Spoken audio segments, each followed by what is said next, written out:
자, 뉴스픽 더 공감 여성정치연구소의 송문희 박사님 안녕하세요. 네, 안녕하세요. 네, 전혜연 시사평론가 안녕하십니까? 네, 안녕하세요. 네. 자, 두 분과 오늘 뉴스가 상당히 많습니다. 하나, 둘 좀 내용을 좀 살펴봐야 될 텐데 먼저 첫 번째 뉴스로는 국민의힘의 김종인 비상대책위원장이 어제 이명박 박근혜 전 대통령이 사법 처리된 것에 대해서 사과를 했습니다. 왜 하게 된 것인지, 어떤 내용의 사과를 한 것인지, 그렇다면 정치권의 반응은 어떻게 나오고 있는지 먼저 좀 내용을 들여다보고 저희도 같이 고민해 볼까요? 전혜연 평론가께서 정리해 주시겠어요? 예, 국민의힘이 왜 지금 대표 체제가 아니라 비상대책위 체제일까요? 아마 여러 번의 선거에서 패배하면서 네. 외부에서 비대위원장을 영입해서라도 무언가를 바꾸겠다라는 것으로 많이 해석이 됐었죠. 네. 국민의힘 김종인 비대위원장의 경우에는 사실 이명박 박근혜 전직 대통령이 사법 처리된 것과 관련해서 사과를 해야 된다라는 입장을 이미 표명한 바 있습니다. 그러나 네. 당내에서 여러 가지 시점이라던가 여러 가지 논란이 있어서 그동안 미뤄져 왔는데요. 어제 이와 관련해서 공식적으로 사과를 했습니다. 네. 내용을 크게 세 가지로 한번 나눠보겠습니다. 첫 번째로는 집권당의 잘못에 대해서 짚었습니다. 그러니까 대한민국의 전직 대통령 2명이 지금 동시에 구속 상태에 있다라고 하면서 사죄의 말씀을 드리려고 이 자리에 섰다라고 김 위원장이 밝혔는데요. 그 이유에 대해서는 대통령의 잘못은 곧 집권당의 잘못이다. 쉽게 말하면 당시에 여당이었던 당에서 제대로 역할을 못했다는 부분에 대해서 사과한다라는 취지의 발언을 이어갔습니다. 네. 자, 두 번째 김 위원장이 짚은 내용은요. 그렇다면 박근혜 전 대통령 탄핵 이후에 당의 모습이 어떠냐에 대한 겁니다. 공구수성이라는 표현을 썼는데요. 네. 공구수성이라는 사자성어의 뜻이 몹시 두려워하고 수양하고 반성한다는 뜻인데 당시에 당이 그런 자세로 자숙했어야 되는데 부족했다. 이렇게 또 짚기도 했습니다. 네. 그런데 이제 김 위원장이 좀 뼈가 있는 말을 했었는데요. 탄핵을 계기로 우리 정치가 더 성숙하는 기회를 만들어야 했는데 민주와 법치가 오히려 대행한 작금의 정치 상황에 대해서 책임을 느낀다라고 얘기를 했습니다. 현재 지금 국민의힘은 야당이죠. 그렇다면 그렇죠. 작금의 정치 상황이라는 것은 현 정권에 대한 비판이 아니냐 또 이런 해석이 나오고 있습니다. 자, 더불어서 그렇다면 세 번째 김종인 위원장은 그럼 앞으로 국민의힘이 어떻게 갈 것인가에 대해서 강조를 했었는데 다시는 이런 일이 발생하지 않도록 해야 된다라고 하면서 정당을 뿌리부터 다시 만드는 개조 인적 쇄신을 통해 거듭나겠다라고 강조를 했군데요. 네. 자, 정치권의 반응이 엇갈리고 있습니다. 일단 국민의힘 내부에서도 반응이 엇갈리고 있는데요. 긍정평가와 부정평가가 나뉘고 있는 상황입니다. 중진 의원들이라던가 지금 단체장 중에서는 이런 사과에 공감한다는 의견이 나오고 있는데요.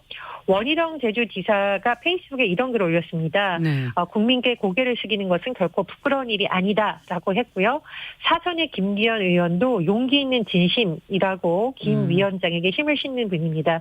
또 이 대국민 사과 현장에 주호영 원내대표가 함께 했거든요. 예. 그래서 주호영 원내대표와도 사전에 교감이 있었고 또 공감하는 것이 아니냐는 해석이 나오고 있습니다.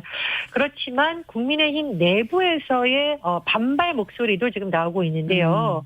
서병수 의원의 경우에는 지금 친박계로 보통 분류가 되는데 오선 의원이죠. 서병수 의원의 경우에는 무책임한 세력에 의해 박근혜 전 대통령이 탄핵되었다는 게 나의 소신이다라고 반발했었고요. 이외에도 몇몇 의원들이 사과를 해서 중도가 우리에게 오면 좋지만 그렇다면 오히려 내부에 분란만 드러나는 것이 아니냐라는 또 의견이 나오는 것으로 전해지고 있습니다. 네. 자, 다른 정당의 입장 한번 볼까요? 네. 더불어민주당은 행동으로 보여달라 이렇게 주문했고요. 네. 정의당에서는 사과에는 공감한다. 그러나 김 위원장의 사과가 국민의힘 구성원 모두의 사과하길 바란다. 이렇게 짚었습니다. 네. 자, 국민의힘 내부에서의 평가도 좀 엇갈리는 것 같고 이제 선거를 또 앞두고 있기 때문에 일각에선 선거용 아니냐 이런 반응도 나오고 있고요. 자, 보기에 따라 다른 평가가 나올 수 있을 것 같은데 두 분은 어떤 입장이십니까? 송 박사님께 먼저 마이크 들어볼까요? 네, 비상대책위원장이긴 합니다만 당 대표로서는 첫 사과거든요. 네. 지난 9일이 그 박근혜 전 대통령 탄핵안이 가결된 지 4년째 되는 날이었습니다. 네. 그동안 그 사과를 해야 된다고 얘기를 했지만 제대로 된 사과를 받은 적이 없어요, 국민들이. 지난 4월 총선 전에도 황교안 전 대표가 뭐 탄핵 결정 수용하겠다라고 얘기하면서 미래를 얘기하자 이런 식으로 좀 애매모호하고 사과인 듯 사과 아닌 것 같은 그런 식으로 얼렁뚱땅 넘어가면서 사실은 지난 몇 번의 선거에서 국민들이 국민의힘에 대해서 심판을 한 것이죠. 어떻게 보면은. 그런데 여기에 대해서 계속 사과가 이루어지지 않다가 김종인 비대위원장이 탄핵의 강을 홀로 먼저 뛰어든 것이죠. 어떻게 보면. 혼자 뛰어들었는데 문제는 이렇게 한 번의 어떤 사과를 가지고 국민들이 과연 마음이 풀릴 것인가. 사실은 제대로 된 사과는 국민들의 마음이 풀릴 때까지 100번이고 1000번이고 계속 되어야 된다. 이런 생각을 하는데 사과의 당사자. 일단은 지금 영어에 몸이 되어 있는 두 전직 대통령이 아직 사과를 하고 있지 않습니다. 그리고 또 국민의힘의 많은 의원들이 같이 사과하는 모습, 주호영 원내대표를 포함해서요. 이런 모습이 보이지 않기 때문에 이 사과의 진정성이라는 부분이 효과가 좀 반감된 게 아닌가 이런 생각이 들고 만약에 재보선이나 대선을 위한 정략적 차원의 어떤 타이밍을 보는 사과라면 이 또한 진정성을 국민들이 보고 있지 않겠나 이런 생각이 드는데 그 지금 국민의힘이 인적 쇄신이라든가 어떤 이런 얘기를 하면서 새로 태어나겠다. 이 국민의힘이 거듭 태어나는 것은 매우 중요합니다. 그런데 어떤 식으로 태어날 것인가 사실은 말보다 행동으로 보여져야 된다. 그래서 지금 코로나로 많이 힘들고 경제와 민생이 다 어려운데 이럴 때 초당적으로 힘과 머리를 모아서 국민부터 살리는 이런 모습을 보인다면은 국민들이 국민의힘에게 좀 더 마음을 열지 않겠나 싶고 아까 따끔한 말을 했는데요. 어떤 지난 역사의 대통령들의 이런 불행한 일들과 역사와 국민 앞에 어떤 잘못을 얘기를 했는데 이 부분은 지금 집권 여당 역시 똑같이 새겨들어야 될 말이 아닌가 이런 생각이 듭니다. 천혜연 평론가께서는 어떻게 보십니까? 저는 두 가지 단어를 강조하겠습니다. 첫 번째 진정성.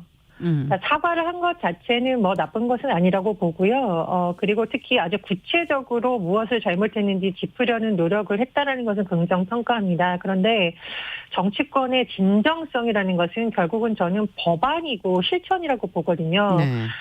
김종인 위원장이 5.18과 관련해서 무릎 꿇고 사과한 것을 우리가 아이템에서 다룰 때도 제가 거듭 강조했었는데 법안 통과로서 진정성을 좀 보여줬으면 좋겠다라고 했는데 이번에 5.18 관련한 법안을 통과시키는 과정에서 국민의힘의 일부 의원들이 반대하는 그런 부분 때문에 좀 논란이 됐었습니다. 그래서 비대위원장의 어떤 이런 행동은 긍정적입니다만 그것이 법안으로 이어지지 못한다면 진정성을 인정받기 조금 어렵다. 그래서 김 위원장이 여러 가지 강조한 부분에 대해서 법안으로 좀 진정성을 보여주길 바라고요. 두 번째 단어는 언행일치입니다. 제가 언행일치라고 거듭 강조하는 이유는 뭐냐면요. 지금 내부의 어떤 쇄신을 위해서 당협위원장을 좀 교체한다던가 일부 극우 세력이라고 비판을 받고 있는 분들과는 좀 단절을 했으면 좋겠다라는 것이 여러 전문가들의 진단이고요. 당내에서도 나왔던 목소리인데 최근에 문재인 정부를 견제한다라는 명분을 내세우면서 다시 그런 사람들과 또 손을 잡는 것이 아니냐는 우려가 당 내외에서 제기되고 있습니다. 언행일치라는 것은 결국은 잠깐 보여주는 말이나 이벤트가 아니라 진정성 있는 내부의 어떤 실천력이거든요. 그래서 쇄신안을 여러 가지 지금 비대위가 내고 있는데요. 예를 들면 이제 당무감사위 권고가 있어요. 당협위원장 3분의 1 이상을 교체하라. 굉장히 어려운 과제가 될 거라고 보입니다. 그러나 이 부분에 있어서 좀 문제가 되는 부분 그리고 여러 가지 논란이 제기된 부분에 대해서는 비대위 차원에서 좀 반드시 정리를 하고 넘어가는 게 좋지 않겠냐 그런 생각입니다. 어떻게 보십니까? 송 박사님께서는? 결국에 뭐 아마 비대위 2기가 출범하지 않겠나 이런 얘기를 하고 있는데 김종인 비대위원장을 잠시 왔다 가는 사람으로 생각하고 합심하지 않는 또 국민의힘 의원들이 아직 있습니다. 그렇기 때문에 지금 정부의 실정에 대해서 이야기를 한다면서 광범위하게 여러 세력들을 그냥 한데 모으는 것이 중요한 것이 아니라 제대로 된 보수의 가치를 세우고 어떻게 정부의 실정에 대해서 대책을 마련할 것인가 긍정적인 대책을 마련하는 것이 보다 생산적이지 않겠나 이런 생각이 듭니다. 쇄신이라는 게 하도 어려운 일이라 어떻게 앞으로 이제 행동으로 드러나게 될지 저희도 같이 한번 지켜보겠습니다. 자, 두 번째 뉴스로 좀 가보죠. 최근에 이 장애인 아들을 돌보던 어머니 시신이 사망한 지 5개월 만에 발견이 됐다는 뉴스고요. 아들은 노숙인이 됐다는 그런 충격적인 뉴스가 있는데 후속 보도들이 조금 나와 있거든요. 두 사람의 상황이 어땠고 왜 이렇게 될 수밖에 없었던 것인지 송문희 박사님께서 좀 내용 정리해 주시겠어요? 참, 지금 2020년에 아직도 이런 일이 벌어지고 있구나. 너무 마음이 씁쓸한 뉴스입니다. 2014년 송파 세모녀 사망 사건도 있었고요. 예. 2019년에 관악구에서 탈북 모자 사건도 있었는데, 이번엔 서초구에서 이런 일이 생겼습니다. 60대 여성이 홀로 고독사를 했습니다. 경찰에 따르면은 지병으로 인한 변사로 보고 있는데요. 예. 그 옆에는 발달 장애가 있는 아들이 있었습니다. 30대 아들인데, 이 아들이 엄마가 숨진 뒤에 노트에 적었습니다. 우리 엄마는 몸마비로 돌아가셨어요. 도와주세요. 라는 걸 적었지만 빈 방에 앉아 있자니 이 방은 전기도 끊겨 있고 음식도 없었고 엄마의 주검 옆에 있던 아들이 결국에는 바깥으로 나가서 노숙을 시작했습니다. 그래서 이수역에서 지난달 노숙하고 있는 이 발달장애인 아들을 발견한 한 사회복지사분이 도움의 손길을 내밀었고 한 달 뒤에 이 아들이 얘기를 한 거예요. 실제로 집에 우리 엄마가 지금 돌아가신 그런 신용을 하고 이야기를 하다 보니까 정말일 수도 있겠다. 이 사람이 좀 장애가 있지만 해서 경찰관하고 같이 가봤더니 엄마가 역시 숨진 채 5개월 이상은 된 것처럼 발견이 되었습니다. 네. 그래서 이 모자의 생활을 보니까 정말 빈곤과 수혜가 일상이었다. 그러니까 최근에 그 소득을 보니까 작년에 동네 모기 방역 활동을 하는 모기보안관으로 해가지고 124만 원 받았던 게 마지막 소득이었고요. 네. 2018년부터 기초생활보장수급자로 엄마가 되어 있었지만 예. 주거급여 25만 원밖에 받지를 못한 상황이었고요. 네. 또 이 아들은 발달장애가 있다면 아마 장애인 등록이 됐어야 되는데 그렇죠. 장애인 등록이 안 됐습니다. 왜냐하면 실제로 이 모자가 건보료 같은 경우에도 한 10년 이상 지금 연체가 되어 있는 상황이라 의료급여의 혜택도 받지 못했고 생계급여도 받지 못한 상황에서 이 아들의 이 장애 판정을 받기 위해서는 사실 이 검사비만 해도 한 40만 원에서 70만 원 들고요. 네네. 병원 치료 경력이라든가 6개월 이상 이런 것들을 다 합치면 기록이 있어야 장애 되죠. 진단을 받는데 한 4,500만 원이 든다 그래요. 그래서 실제로 이런 돈을 마련하지 못했을 것이다. 이런 생각이 들고 이런 복지 사각지대에서 엄마와 아들이 이런 불행을 겪었다. 우리가 너무 늦게 발견했다.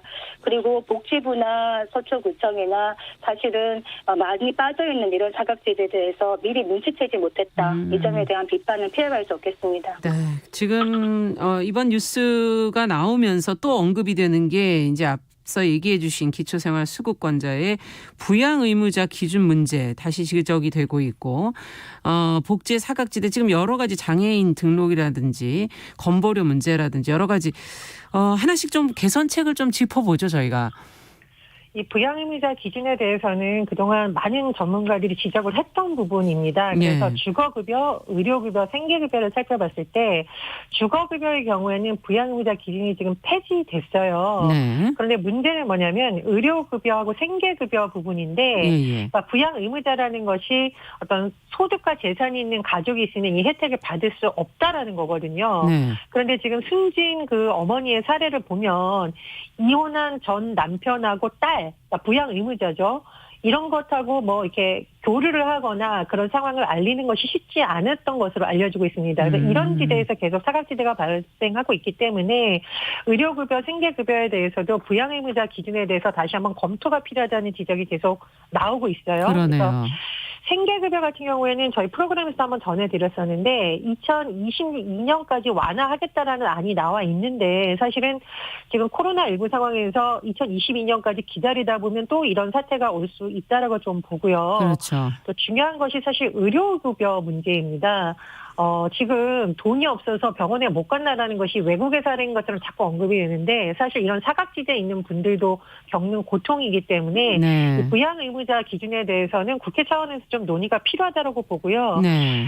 특히나 이제 지금 사망한 분의 이 5개월이 지난 이후에 발견됐잖아요. 그렇죠. 이런 부분이 지금 코로나19 상황에서 아마 이제 사회복지를 담당하는 분들이 일일이 또 방문하는 것에 있어서 제한이 있던 있죠. 것도 네. 영향을 미친 것으로 보입니다. 그래서 이 부분에 대해서도 좀 점검이 필요하다 이런 생각입니다. 네. 어떻게 보십니까?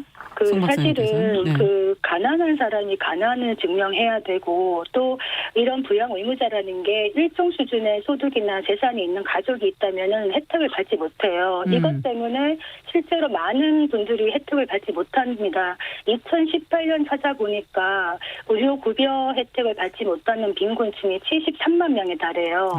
그렇다면은 부양 의무자, 흔히 법률적으로 부양을 할 의무가 있는 가족이 있다 하더라도 실제로 부양의 의무를 다하지 못하는 분들이 많거든요. 예.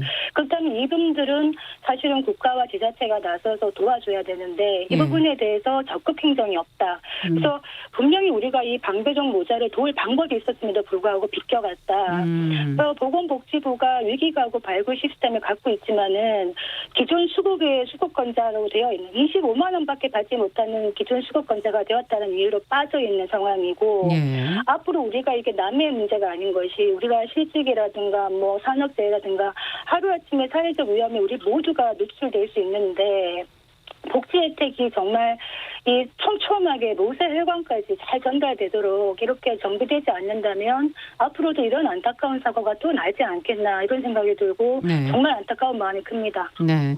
딴 것보다 건보료 연체되어 있고 의료의 어떤 사각지대에서 병원을 가지 못한 채로 지병으로 숨진 게 아닌가 하는 그런 생각도 드는데요. 자, 두 분 더 의견이 있으십니까? 박사님께서 지금 말씀해 주신 통계에 조금 더 붙이자면 의료급여 받지 못하는 중위소득 40% 이하 빈곤층이 지금 2018년 73만 명이라고 말씀을 해 주셨거든요. 근데 이 73만 명 중에 다시 18.9%는 치료를 포기한다라고 합니다. 그러면 수십만 명이 사실은 지금 기본적인 치료도 받지 못하는 상황이라는 거잖아요. 그러네요. 그렇기 때문에 다시 한번 이 부양 의무자 기준을 점검을 해야 된다는 겁니다. 저는 이 코로나19라는 것이 과연 재난이 공평한가? 아니죠. 재난은 약자에게 더 잔인하다라고 말을 많이 합니다. 코로나19 상에서 많은 사람들이 어려운데 특히나 이런 취약계층에 대한 부분도 놓치지 않아야 된다. 이렇게 강조하고 싶습니다. 이런 수급에 대한 정보를 모르는 분들이 많아요. 실제로. 그렇기 때문에 공무원들이 고지를 할 의무가 있습니다. 이런 부분은 적극 행정이 필요한 부분입니다. 몇 개월치의 건보료를 내지 못하고 수도 요금에 밀려서 도와달라고 했던 이런 모자에 대해서 도움이 가지 못했던 부분입니다. 그러네요. 자, 앞으로 이런 문제들이 지금 계속 주장이 되고 있기 때문에 현실 속에서 좀 이루어지기를 기대해 보겠습니다. 마지막으로 저희 윤석열 검찰총장에 대한 징계위원회 두 번째로 열려서 결론이 나지 않았습니까? 관련 내용 전혜연 평론가께서 좀 정리해 주시면 저희가 좀 내용을 짚어보도록 하죠. 법무부 검사징계위원회가 오늘 새벽 윤석열 검찰총장에 대해 정직 2개월의 중징계를 의결했습니다. 징계가 청구되면서 제시했던 사유가 6개였는데요. 그중에 4개가 징계 사유로 인정이 됐는데요. 이른바 판사사찰 의혹, 채널A 사건 관련 감찰과 수사 방해, 정치적 중립에 관한 부적절한 언행 등은 인정이 됐고요. 하지만 일부 언론사주와의 만남과 감찰 불응의 경우에는 징계로 이어지기 약하다라고 해서 불문 결정이 내렸고 징계 사유 중에 일부인 채널A 사건 감찰 관련 정보 유출이라던가 한명숙 전 총리 사건 관련 방찰 방해 의혹은 모두 무혐의로 판단이 됐습니다. 어쨌든 이제 징계위 측에서는 증거에 입과해 결정했다라면서 국민들이 만족하지 못하더라도 양해를 부탁한다라고 전한 상황입니다.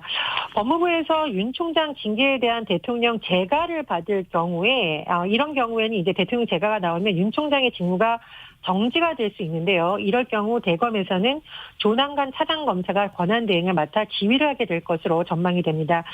그런데 윤석열 총장 측에서는 이번 징계위 결정에 대해서 불법, 부당한 조치다라고 반발하고 있고요. 변호인 측을 통해서 나온 입장을 보면 헌법과 법률에 정해진 절차에 따라서 잘못을 바로잡겠다라고 했으면서 지금 따라서 여러 가지 소송이나 이런 것이 제기되지 않을까라는 전망이 우세한 상황입니다. 자, 그렇다면 두 분의 의견을 좀 들어보죠. 저는 만족스럽지 못하다라고 말씀을 드릴 수밖에 없는 게 네. 정직 2개월이라고 하지만 실제로는 진짜 총장을 식물총장으로 만드는 방안이다. 사실상 지금 총장이 관여하고 있는 이 정권에 대한 수사에 대해서 막는 게 아니냐. 이런 의혹에서 자유롭지 않겠다. 윤석열 총장 자체가 임기제 총장을 내쫓으려는 불법 부당한 조치이기 때문에 바로 잡겠다고 했는데요. 네. 사실상 이렇게 징계를 함으로써 윤 총장 보고 자진 사퇴해라라는 요구가 커질 것 같습니다. 네. 그런데 윤 총장은 아마 본안소송과 집행정지 신청으로 계속적으로 갈 것 같아서 한동안 계속될 것 같은데 지금 이게 현재 진행되는 정치적으로 민감한 사건들을 그럼 누가 수사하느냐. 네. 지금 공수처가 일사천리로 출범을 했습니다. 만약에 고위공직자나 현 정권에 대한 수사를 공수처가 가져갔을 때 네. 어떤 결과가 벌어질 것인가 저는 좀 걱정이 되는 이런 상황입니다. 네. 자, 어떻게 보십니까? 전혜연 평론가께서는?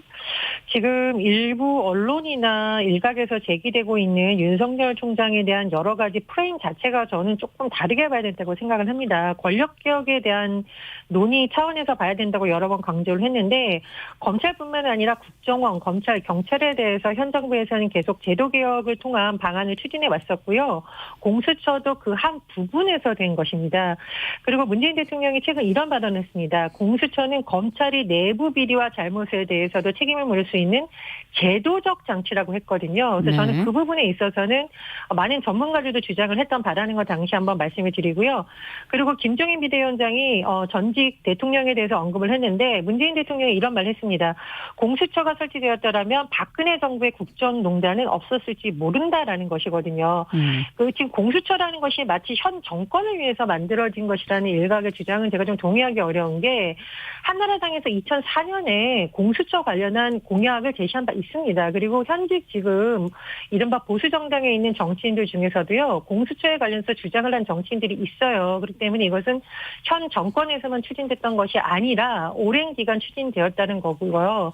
그리고 이제 보통 우리가 칼을 얘기를 하는데 예. 공수처라는 것은 권력형 비리에 대한 또 하나의 칼이다라는 주장도 나오고 있습니다. 그래서 좀 그 부분에 대한 박사님의 의견에 대해서는 제가 조금 동의하기 어렵다라고 말씀을 드리고요. 또 한 가지 이번에 나왔던 징계 사유 중에 제가 이른바 판사사찰 의혹 계속 강조하고 있는데 이것은 정치적인 여야의 문제라든가 그런 부분하고는 좀 거리가 먼 부분입니다. 이 네. 부분에 대해서는 징계위가 징계 사유로 인정한 부분에 대해서 검찰도 돌아봐야 된다 이렇게 생각합니다. 네. 그 공수처 부분에 대해서 보수 정당도 공수처를 얘기한 적이 있습니다. 그런데 문제는 어떤 공수처인가가 중요한 것이죠. 그래서 이 공수처를 만드는 데 있어가지고 공수처장이 누구인가 이번 같은 경우에는 법으로 보장했던 야당의 공수처장 거부권을 무력화시키면서 사실은 무리하게 공수처를 통과시켰다. 네. 이 부분에 있어가지고 공수처의 중립성이나 독립성을 과연 어떻게 보장할 수 있겠는가라는 의문은 제기할 수밖에 없겠다. 지금 윤 총장에 대한 이런 징계가 과연 검찰 개혁을 위한 것인가 아니면은 산 권력에 대한 수사를 막는 검찰 들이기인가에 대해서는 향후 과정을 지켜보면서 국민들이 판단하지 않겠나 이런 생각이 듭니다. 네. 자, 두 분. 말씀만 더 예. 드리자면은요. 네. 공수처장 후보 추천위를 구성을 할 때 야당에서 추천했던 위원들이 이미 정치적 중립성을 훼손한다는 비판을 받은 바 있습니다. 그래서 그런 과정이 있었다는 것도 다시 한번 말씀드립니다. 네. 오늘 두 분 말씀 여기까지 듣겠습니다. 감사합니다. 네. 뉴스픽 전혜연 평론가, 더공감 여성정치연구소 송문희 박사 두 분 수고하셨습니다. 자, 정용실의 뉴스 브런치 듣고 계신 지금 시각 10시 31분이고요. 라디오 정보센터 뉴스 듣고 오겠습니다.